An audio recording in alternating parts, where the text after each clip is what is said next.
अस्सलाम वालेकुम स्टूडेंट्स, आज आपका लेक्चर MTH 302 लेक्चर 17 और 18 के कुछ कंसेप्ट्स को देखते हैं।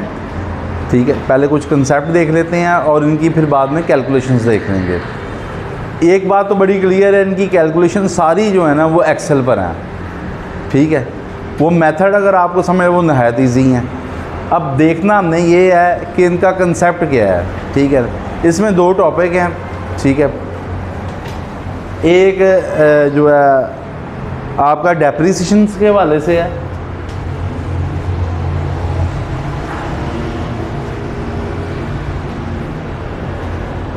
ठीक है, और दूसरा फाइनेंशियल कैश फ्लोज के ऊपर टॉपिक है। ठीक है, जिसमें इसमें डेप्रिसिएशन का कंसेप्ट है और इसमें फाइनेंशियल कैश फ्लो के अंदर आपने जो कंसेप्ट देखने हैं वो PV present value, NPV net present value, XNPV. ठीक है, अगर इंटरवल आपके चेंज ना हो। ठीक है, और दूसरा IRR internal rate of return और XIRR। ठीक है, ये देखने होंगे। सबसे पहले हम देखते हैं डेप्रिसिएशन का टॉपिक। डेप्रिसिएशन क्या है? Depreciation at decreasing the value of fix asset due to its use and passage of time. किसी भी फिक्स एसेट की वैल्यू, प्लांट है, मशीनरी है, उसको आप इस्तेमाल करते हैं बिज़नेस के अंदर। ये कंसेप्ट आपका आ जाता है जो है ज़्यादातर ये जो है कॉस्ट अकाउंटिंग के अंदर कंसेप्ट होता है और फिर इसकी कैलकुलेशंस उसके हवाले से, बिज़नेस के हवाले से है।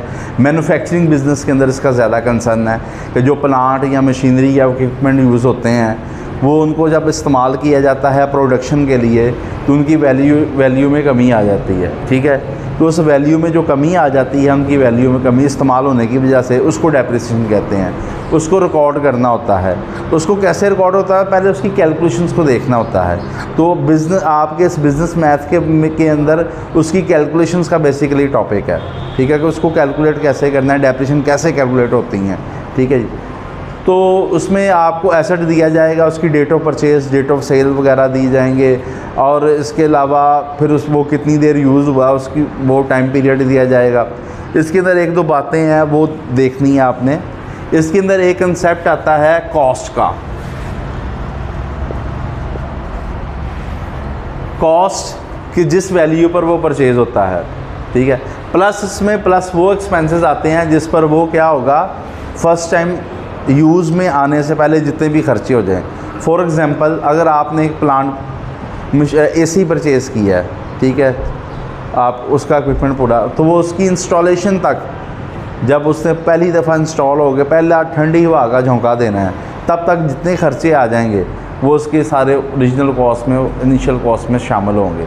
ठीक है, तो वो कॉस्ट में उसकी एक परचेज़ प्राइस और plus all expenses asset become ready before use. ठीक है जी, एक तो इसकी कॉस्ट हो गई, उसको देख लिया। दूसरा ये है कि टाइम पीरियड, कितने टाइम के लिए आपने वो यूज़ कर रहे हैं, उसका टाइम पीरियड होगा। ठीक है जी, और एक होता है सॉल्वेज वैल्यू। सॉल्वेज वैल्यू ये होती है स्क्रैप वैल्यू। जब एसेट आपका बिल्कुल नकारा हो जाता है, बिल्कुल फारग हो जाएगा और उसकी अपनी लाइफ को पूरा कर देगा। ठीक है, तो वो तब कितने का सेल होगा स्क्रैप के तौर पर, ये भी एक एस्टीमेट लगा दिया जाता है।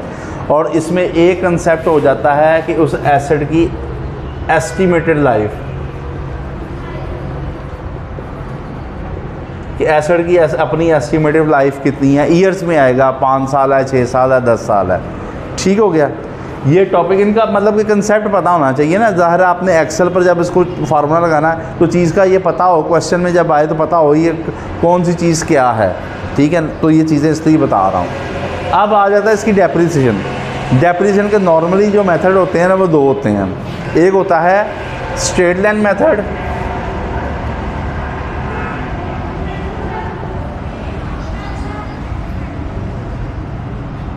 इसका दूसरा नाम ओरिजिनल कॉस्ट मेथड और फिक्स इंस्टॉलमेंट मेथड भी है। स्ट्रेट लाइन मेथड का दूसरा नाम ओरिजिनल कॉस्ट मेथड और फिक्स इंस्टॉलमेंट मेथड भी है, ठीक है। और दूसरा मेथड है डिमिनिशिंग बैलेंस मेथड।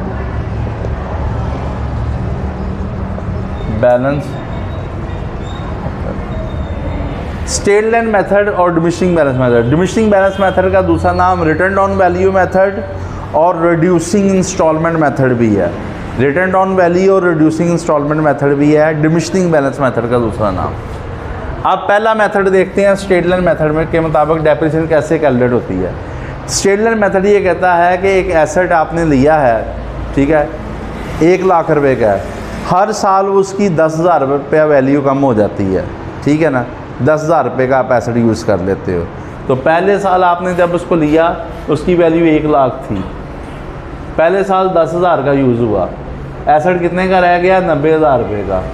अगले साल फिर 10,000 का यूज़ हुआ, एसेट कितने का रह गया? 80,000 रुपये का। अगले साल फिर 10,000 का यूज़ हुआ, एसेट कितना रह गया? 70,000 रुपया। तो इस तरह से एसेट जो है हर साल उसकी वैल्यू में क्या आ रही है? कमी आ रही है, 10,000 रुपया कमी आ रही है, ठीक है। हर साल, पहले साल 10,000 कमी आई, दूसरे साल 10,000, तीसरे साल 10,000, ठीक है। 10,000 हर साल कमी आई।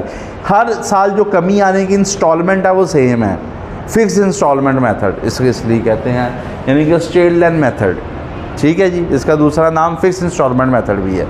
स्ट्रेट लाइन मेथड के मुताबिक amount of depreciation will be same in every year, ठीक है जी। And always cost calculate on original cost of the asset, हमेशा वो ओरिजिनल कॉस्ट पर बार बार कैलकुलेट होगी। 10% फॉर एग्जाम्पल वैल्यू है तो 10% आपने हर साल किसका लेना है?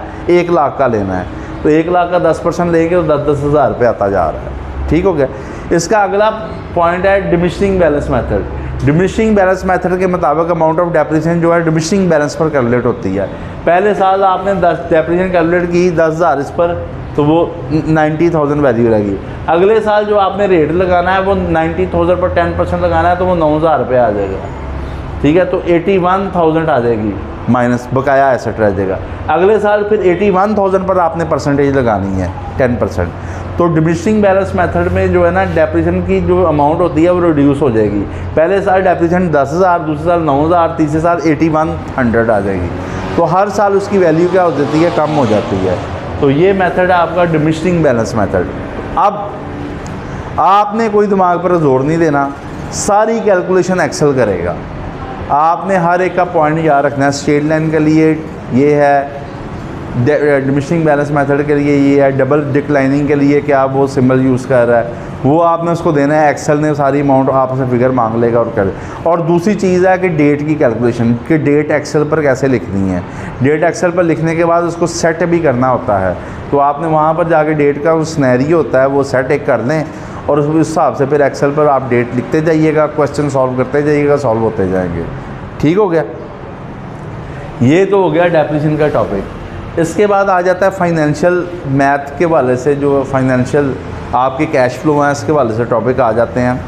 कि एक बंदा है, इसको देखते हैं कि मैंने आपको इससे पहले भी हमने एक क्लास अटेंड की थी, उसमें मैंने कैश फ्लो का बता दिया हुआ था, दोबारा बता देता हूँ कि कैश फ्लो जो होता है कि आपने इन्वेस्टमेंट की है फॉर एग्ज़ाम्पल, ठीक है, एक इन्वेस्टमेंट की है और उस इन्वेस्टमेंट से आपको हर साल 10,000 रुपये आ रहा है, ठीक है।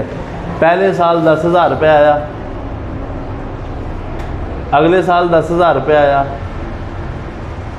उससे अगले साल 10,000 रुपये आया।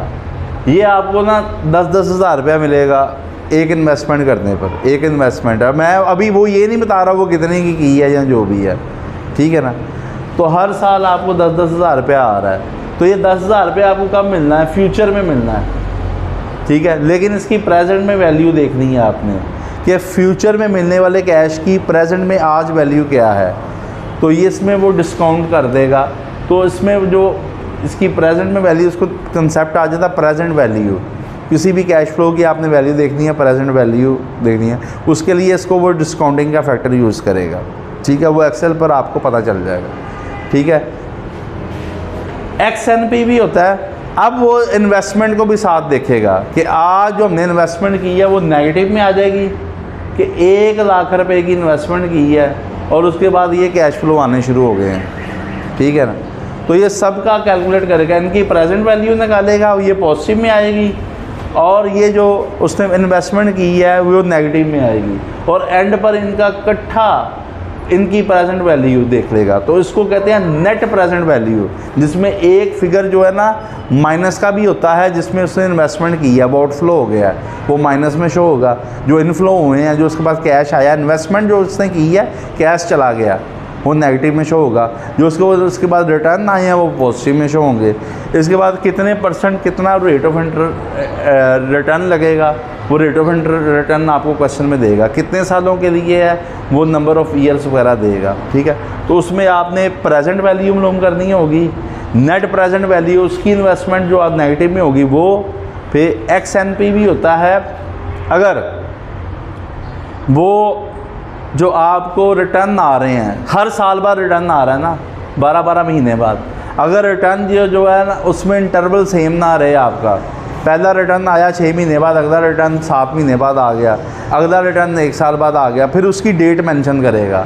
उसके लिए फिर कंसेप्ट आता है XNPV, ठीक है। और ये जो आपको वैल्यूज़ अगर कोई ये कहे कि ये जो रिटर्न मिल रहे हैं ये कितने परसेंट में रिटर्न मिल रहा है आपको, तो वो आपने रेट ऑफ रिटर्न देखना होता है, ठीक है, इंटरनल रेट ऑफ रिटर्न, ठीक है।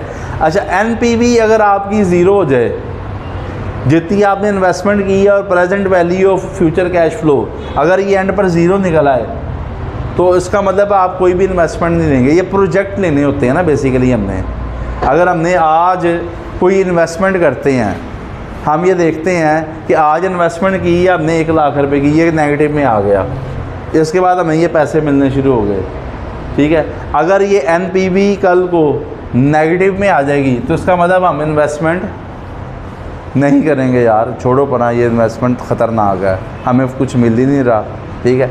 अगर ये पॉजिटिव में आ गई, ठीक है, तो आप कहोगे हाँ यार इन्वेस्टमेंट ये ले लेते हैं, ये काम प्रोजेक्ट कर देते हैं, ठीक है जी। तो ये होता है फाइनल आपके ये जो प्रेजेंट वैल्यू है, आपको जो प्लस में आ रहे हैं, अगर ये ज़्यादा हो आपकी ये इनिशियल इन्वेस्टमेंट से, तो आप प्रोजेक्ट को लोगे। अगर ये ज़ीरो होंगे तो आप फिर भी नहीं लोगे। अगर ये पॉजिटिव में होंगे लोगे, नेगेटिव में होंगे तो आप बिल्कुल नहीं लोगे, तो लॉस में जा रहे हैं हम, ठीक है। तो ये होता है, डिसाइड करना होता है कि एक प्रोजेक्ट को आपने टेक अप करना है कि नहीं करना है। जहाँ पर आपकी NPV ज़ीरो हो जाए, ठीक है, वो रेट जिस रेट पर ज़ीरो होगी उसको इंटरनल रेट ऑफ रिटर्न कहते हैं, नो प्रॉफिट नो लॉस, ठीक है।